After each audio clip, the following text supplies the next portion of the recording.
No dimo do. Voilà. Ça voilà, non, boy non, donc côté à terre non.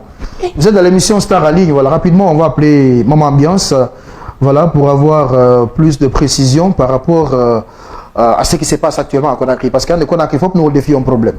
Faut. Il y a un bon programme Maman Ambiance. Faut un bon programme. Alors donc voilà, c'est pas bon. Un bon programme. Non, c'est pas bon.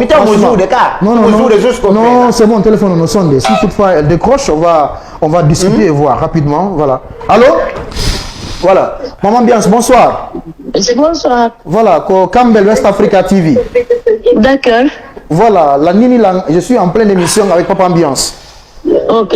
Voilà, mais je dis que plateau mais me pose une question comme quoi Hugo est-ce que fait on doit faire pi ou il doit faire pi mais non on fait pas déjà on habille non bah on habille au immeuble du monde il faut que soudou oui non on fait pi pour le futsal là au meuble du futsal ya jonno jama fo no gente en direct ni à live ko fenande fus oye la meuble qui dit papu de o modi mako fenay bon tu mo o modi mako fenay non laisse pas parler non modi mako fenay non laisse andirta non mais aki o wala kono andirta laisse pas parler non mais aki o wala gente to kono andirta c'est clair Maman Ambiance mais gente o wala ko wi do modi mako fenay non pas modé et la gente non c'est bon ko bien sûr men jombindiri fanku ko mi gento Maman Ambiance. Mais jombindiri no kono me sedi kadi fi honu e sedi to yeyi la meuble jidin fat ko mi soda ni hore an o soda nali an hande o soda na la jango o soda na la fabbi jango o mi soda ni hore am lakkere am labude pos o jetti li fat o yeyi hore pam sans mon consentement oui habi donc ni on s'est dit non mais sedi ha la khara e sedi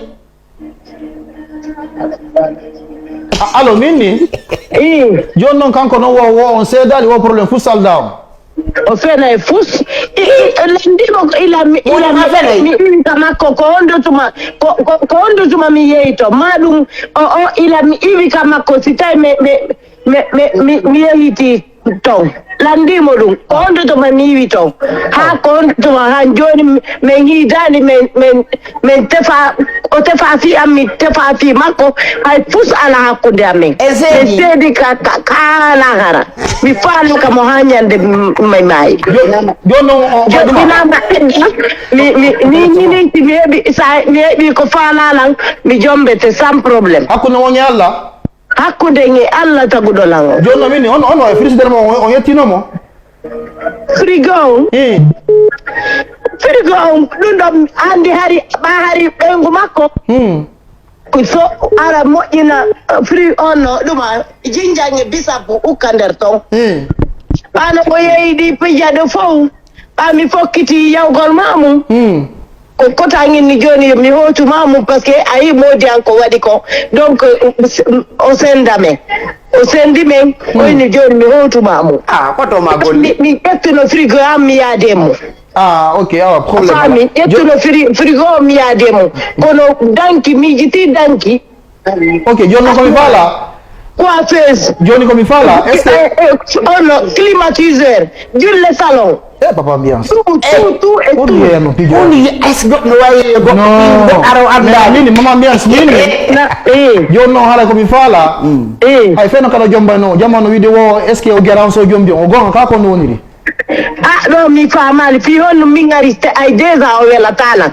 ok a faami o welatala gari few kono no mi woniri no yewtirtanmi e piiji mi feeti makko mi jiɗi andude ko no mi gerta adunago donc o guero on ka alors o geram few par ce que sinaɗum mi faalaka mo hande mi faalaka mo janggo miɗo faalama ok probléme ala joni no minni hala ɗo ko aduna lam fof jenti on fewno ko numar noon ko yewton fi o programme ɗo donc mi faala e hande kam mi won ɗo yo wallam mi hetta mbuuɗi andi ma ɗum piiji andi par ce que na kanko jeeyi hande na kanko sodanimmi komin sodani hoore an climatiseur ji e ɗuma e julle salon danke coiffeuse meuble ji din Suudu. arana goy Mais c'est dan pas bien, ça. dande C'est leɗɗe Non mais c'est OK, maintenant mon ambiance nini? o Kanko no wo c'est pas vrai qu'on wolde kon fo nano woni. Jon no wawi no wawi hakkude ñi Allah o fenay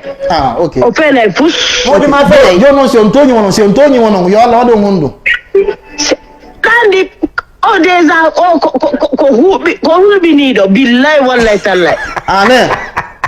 ɗi honɗum ñande goo mi ƴettuno ɓiɗɗo makko mi yeymamo min e ɓiɗɗo makko jiwmo mi yeymamo mi woni seeɗa ɓa min giwi ton min arti e kanko e ɓengu makko ɓe galdi seeɗa ɓa ɓe galdi ɓe inni wosa